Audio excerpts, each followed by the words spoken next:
शिव शिवा नमः। आप सभी का बहुत बहुत स्वागत, बहुत बहुत अभिनंदन। आप सब पर शिव शिवा की कृपा सदैव बनी रहे, यही मेरी प्रार्थना है। आइए शुरू करते हैं शिव पुराण की वायव्य संहिता की इस कथा को और जानने का प्रयास करते हैं कि ऋषि मुनि हमें क्या संदेश देना चाहते हैं। पाशुपत व्रत की विधि और महिमा तथा भस्म धारण की महत्ता। ऋषि बोले, भगवान, हम परम उत्तम पाशुपत व्रत को सुनना चाहते हैं, जिसका अनुष्ठान करके ब्रह्मा आदि सब देवता पाशुपत माने गए। वायु देव ने कहा, मैं तुम सब लोगों को गोपनीय पाशुपत व्रत का रहस्य बताता हूं, जिसका अथर्व शीर्ष में वर्णन है तथा जो सब पापों का नाश करने वाला है। चित्ता से युक्त पौर्णमासी इसके लिए उत्तम काल है। शिव के द्वारा अनुग्रहित स्थान ही इसके लिए उत्तम देश है, अथवा क्षेत्र, बगीचे आदि तथा वन प्रांत भी शुभ एवं प्रशस्त देश है। पहले त्रयोदशी को भली भांति स्नान करके नित्य क्रम संपन्न कर लें, फिर अपने आचार्य की आज्ञा लेकर उनका पूजन और नमस्कार करके व्रत के अंग रूप से देवताओं की विशेष पूजा करें।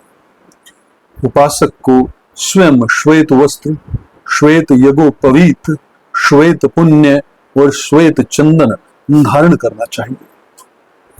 वह कुश के आसन पर बैठकर हाथ में मुट्ठी भर कुश ले पूर्व या उत्तर की ओर मुंह करके 3 प्राणायाम करने के पश्चात भगवान शिव और देवी पार्वती का ध्यान करे। फिर यह संकल्प ले कि मैं शिव शास्त्र में बताई हुई विधि के अनुसार यह पाशुपत व्रत करूंगा। वह जब तक शरीर गिर न जाए तब तक के लिए अथवा 12, 6 या 3 वर्षों के लिए अथवा 12, 6, 3 या 1 महीने के लिए अथवा 12, 6, 3 या 1 दिन के लिए इस व्रत की दीक्षा ले। संकल्प करके विरजा होम के लिए विधिवत अग्नि की स्थापना करके क्रमशः घी, समिधा, चरु से हवन करे।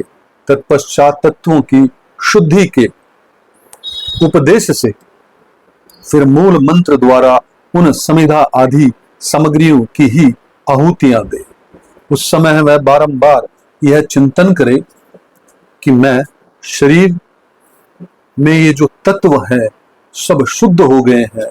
उन तत्वों के नाम पर इस प्रकार है: पांचों भूत, उनकी 5 तंत्रात्माएं, तन्मात्राएं, 5 ज्ञानेन्द्रियां, 5 कर्मेंद्रियां, 5 विषय,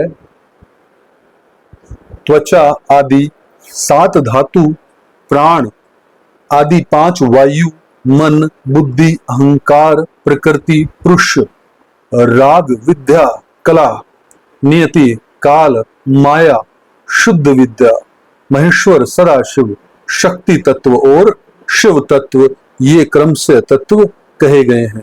विरज मंत्रों से आहुति करके होता रजोगुण शुद्ध हो जाता है। फिर शिव का अनुग्रह पाकर वह ज्ञानवान होता है। तदंतर गोबर लाकर उसकी पिंडी बनाए, फिर उसे मंत्र द्वारा अभिमंत्रित करके अग्नि में डाल दें। इसके बाद इसका प्रोक्षण करके उस दिन व्रती केवल हविष्य खाकर रहे। जब रात बीतकर प्रातः काल आए तब चतुर्दशी में पुनः पूर्वोक्त सब कृत्य करे। उस दिन शेष समय निराहार रहकर ही बिताए। फिर पूर्णिमा को प्रातः काल इसी तरह होम पर्यंत कर्म करके रुद्राग्नि का उपसंहार करे। तदंतर यत्न पूर्वक उसमें से भस्म ग्रहण करे इसके बाद साधक चाहे जटा रख ले, चाहे सारा सिर मुंडाले, या चाहे तो केवल सिर पर शिखा धारण करे। इसके बाद स्नान करके यदि वह लोक लज्जा से ऊपर उठ गया हो तो दिगंबर हो जाए, अथवा गेरुआ वस्त्र, मृग चर्म या फटे पुराने चिथड़ों को ही धारण कर ले। एक वस्त्र धारण करे या वलकल पहन कर रहे। कटी में मेखला धारण करके हाथ में दंड ले, तदंतर दोनों पैर धोकर आचमन करे। विराजग्नि से प्रकट हुआ भस्म को एकत्रित करके अग्नि रीति भस्म इत्यादि 6 अथर्ववेदीय मंत्रों द्वारा उसे अपनी शरीर में लगाए। मस्तक से लेकर पैर तक सभी अंगों में उसे अच्छी तरह मल लें। इसी क्रम से प्रणव या शिव मंत्र द्वारा सर्वांग में भस्म रमाकर त्रायु यज्ञ इत्यादि मंत्रों से ललाट आदि अंगों में त्रिपुंड की रचना करें। इस प्रकार शिव भाव को प्राप्त हो शिव योग का आचरण करें।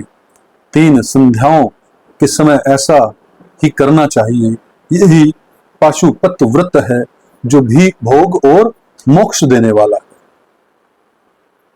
यह जीवों के पाशु भाव को निवृत्त कर देता है। इस प्रकार पाशुपत व्रत के अनुष्ठान द्वारा पशु तव का परित्याग करके लिंग मूर्ति सनातन महादेव का पूजन करना चाहिए। यदि वैभव हो तो सोने का अष्टदल कमल बनवाएं जिसमें 9 प्रकार के रत्न जड़े गए हों, उसमें कर्णिका और केसर भी हो। ऐसा कमल को भगवान का आसन बनावें। धनाभाव होने पर लाल या सफेद कमल के फूल का आसन अर्पित करें। वह भी न मिले तो केवल भावना में कमल समर्पित करें। उस कमल की कर्णिका में पीठिका सहित छोटे से सफाटिक मणि में लिंग की स्थापना करके क्रमशः विधि पूर्वक उसका पूजन करें। उस लिंग का शोधन करके पहले शास्त्रीय विधि के अनुसार उसकी स्थापना कर लेनी चाहिए। फिर आसन दे पंचमुख के प्रकार से मूर्ति की कल्पना करके पंचगव्य आदि से पूर्ण अपने वैभव के अनुसार संघृत भरे हुए स्वर्ण निर्मित कलशों से उस मूर्ति को स्नान कराए। फिर सुगंधित द्रव्य कपूर, चंदन और कुमकुम आदि से वेदी सहित भूषण भूषित शिवलिंग का अनुलेपन करके बिल्वपत्र, लाल कमल, श्वेत कमल, नील कमल, अन्य सुगंधित पुष्प, पवित्र एवं उत्तम पत्र तथा दुर्वा और अक्षत आदि विचित्र उपचार चढ़ाकर यथा प्राप्त सामग्रियों द्वारा महापूजन की विधि से उसमें मूर्ति की अभ्यर्चना करें। फिर धूप, दीप और नैवेद्य निवेदन करें। इस तरह भगवान शिव को उत्तम वस्त्र निवेदन करके अपना कल्याण करें। इस व्रत में विशेषतः वे सभी वस्तुएं देनी चाहिए जो अपने को अधिक प्रिय हों, श्रेष्ठ हों और न्यायपूर्वक उपार्जित हुई हों।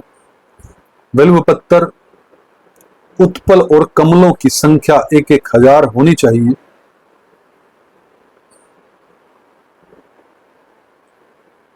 अन्य पत्रों और फूलों में से प्रत्येक की संख्या 108 होनी चाहिए। इन सामग्रियों में बिल्वपत्र को विशेष यत्न पूर्वक जुटाएं, उसे भूलकर भी न छोड़े। सोने का बना हुआ एक ही कमल 1 सहस्त्र कमलों में श्रेष्ठ बताया गया है। नील कमल आदि के विषयों में भी यही बात है। ये सब बिल्वपत्रों के समान ही महत्व रखते हैं। अन्य पुष्पों के लिए कोई नियम नहीं है, वे जितने मिले उतने ही चढ़ाने चाहिए। अष्टांग अधर्य त्रिकष्ट माना जाता है। धूप और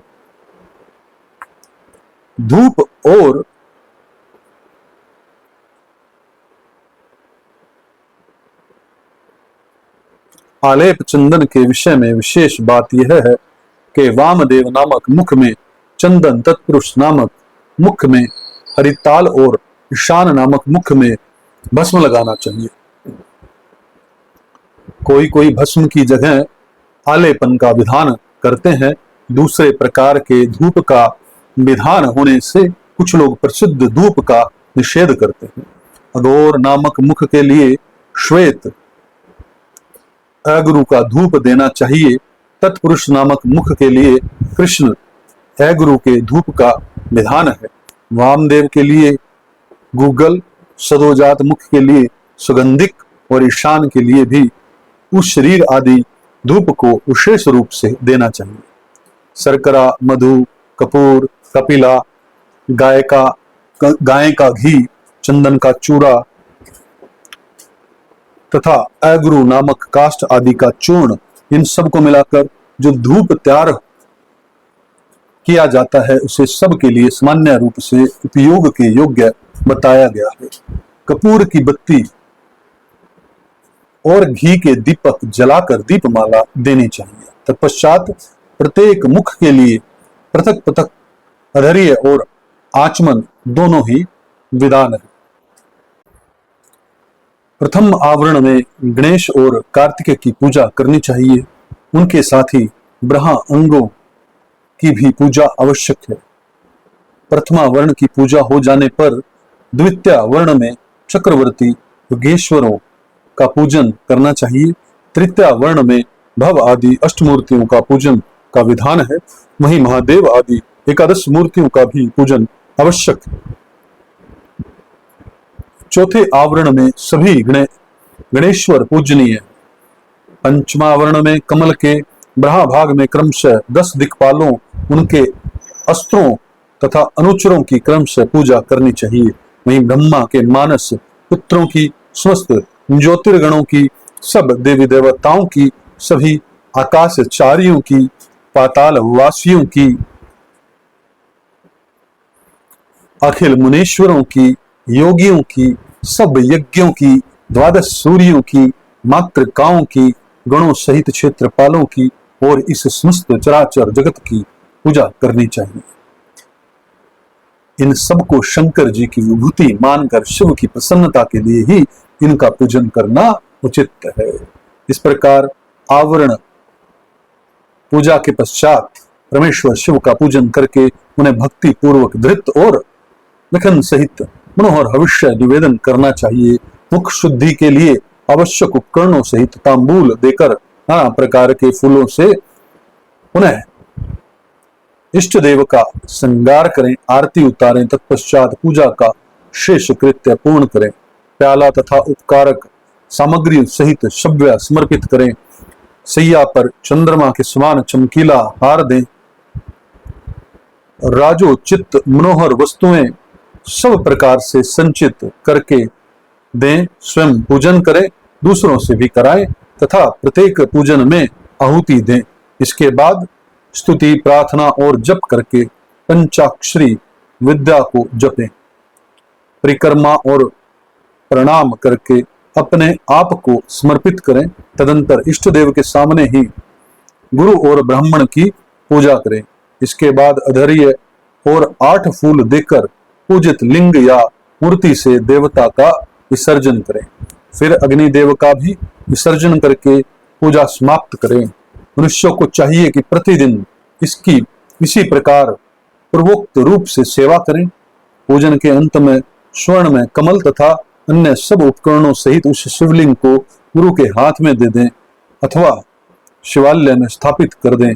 गुरुओं, ब्राह्मणों तथा विशेषत्व वस्त्रधारियों की पूजा करके सामर्थ्य हो तो भक्त ब्राह्मणों और दीनों और अनाथों को भी संतुष्ट करें। स्वयं उपवास में असमर्थ होने पर फल मूल खाकर या दूध पीकर रहें अथवा भिक्षात्र भोजी हो या एक समय भोजन करें। रात को प्रतिदिन परिमित भोजन करें और पवित्र भाव से भूमि पर ही सोएं। भस्म पर, तृण पर अथवा चीर या मृगचर्म पर शयन करें। प्रतिदिन ब्रह्मचार्य का पालन करते हुए इस व्रत का अनुष्ठान करें। यदि शक्ति हो तो रविवार के दिन आद्रा नक्षत्र में दोनों पक्षों की पूर्णिमा और अमावस्या को, अष्टमी को और चतुर्दशी को उपवास करें। मन, वाणी और क्रिया द्वारा संपूर्ण प्रयत्न से पाखंडी, पतित, रजस्वला स्त्री, सूतक में पड़े हुए लोग और अंत्यज्य आदि के संपर्क को त्याग दें। निरंतर क्षमा, दान, दया, सत्य भाषण और अहिंसा में तत्पर रहें। संतुष्ट और शांत रहकर जप और ध्यान में लगा रहें। तीनों काल स्नान करें और भस्म स्नान कर लें। मन, वाणी और क्रिया द्वारा विशेष पूजा किया करें। इस विषय में अधिक कहने से क्या लाभ। व्रतधारी पुरुष कभी अशुभ आचरण न करे। प्रमादवश यदि वैसा आचरण बन जाए तो उसे गुरु लाघव का विचार करके उसके दोष का निवारण करने के लिए पूजा, होम और जप आदि द्वारा उचित प्रायश्चित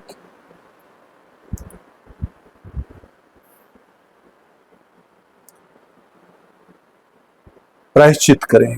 व्रत की संपत्ति पर्यंत भूल कर भी अशुभ आचरण न करें। संपत्ति हो तो उसके अनुसार गोदान, वृषोत्तर सर्ग और पूजन करें। भक्त पुरुष निष्काम भाव से शिव की प्रीति के लिए ही सब कुछ करें। यह संक्षेप से इस व्रत की सामान्य विधि कही गई है।